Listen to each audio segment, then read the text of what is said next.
Hi guys, welcome back to Arting Around with Miss Brown Home Edition. Today we are doing episode 7, and episode 7 is all about Zentangles. So let me show you an example of a Zentangle. So basically a Zentangle is a picture that is made out of lots of little patterns. So here's one that I did earlier. Here's another one. For this one, remember last week's video on paper marbling? I used one of my paper marbling pictures as the background, so I kind of drew around the colored marbled areas. So, what is Zentangle? Zentangle is a type of drawing. It's supposed to be relaxing and calming, so that's where the Zen part of the name comes from. If you want to put some relaxing music on while you're working on it, that's a good idea too. And it's basically drawing patterns. You're filling your image or your paper up with patterns. There's no such thing as mistakes in Zentangle, because if you do something and you don't like how it turns out, you can just turn that into a different pattern. And sometimes they're colored. You could use colored pens and pencils, or you could even have colors in your background like this one. Or sometimes they're left just to black and white. And a lot of times after they do the black and white design, they'll actually use a pencil and go back in and add some shading. So you can see I did a little bit of shading around these diamonds here to kind of make them pop out from the background a little bit more. Also, sometimes artists will draw a picture, and then instead of coloring that picture in, they'll fill it in with different Zentangles. So you could do that too if you wanted to draw a picture of a flower, and then in each petal you could do a different Zentangle pattern. And you can either make up your own patterns for your Zentangle, or you can use ones that you find online. If you search up Zentangles on the internet or Pinterest, you'll see lots of examples.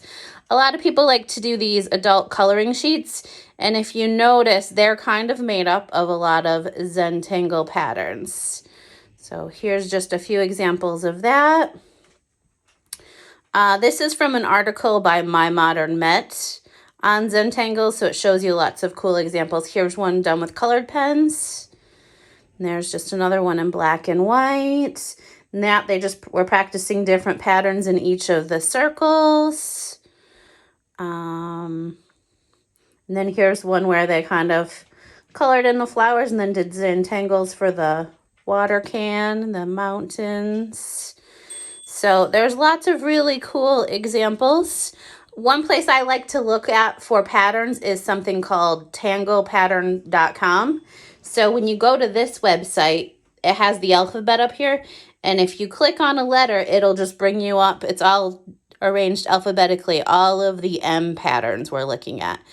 When you find one you like, if you click on it, it'll actually have the little background information on it, and it'll show you step by step. So in order to do this membrane art one, you'd start by making your curve in the corner, go around the edge, add the circles in the middle, and then you get to step 4, and then that's where you can start to be creative with doing the same thing underneath and then shading it.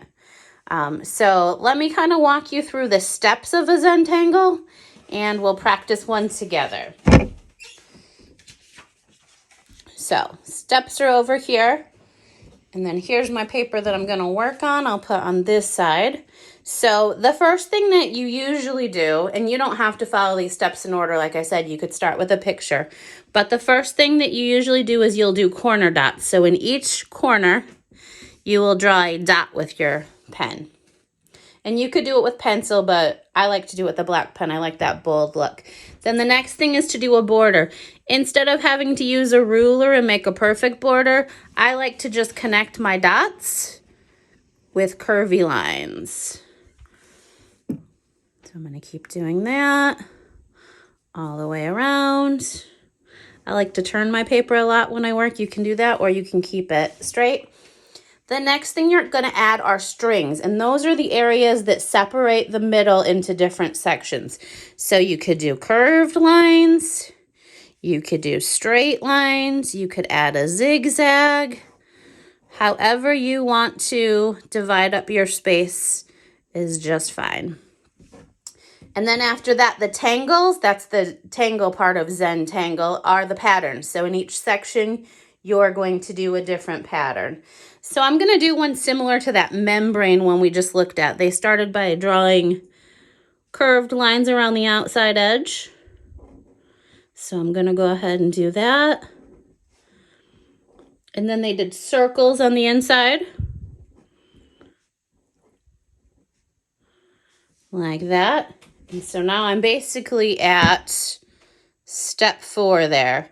And then what you're going to do is you can go back in and color areas in and do some shading. So I'm going to go ahead and fill in my outside areas with the black pen. I'd keep doing that until I filled the whole thing in. And then I would go to the next stage, which is shading after I filled all of those in. To make it have a little more dimension, you can figure out areas that you could shade in that would make it look more realistic. So maybe around these curves.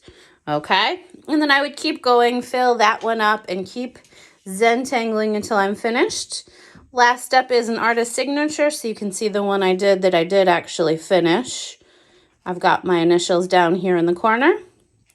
So that is the art of Zentangle. Have fun.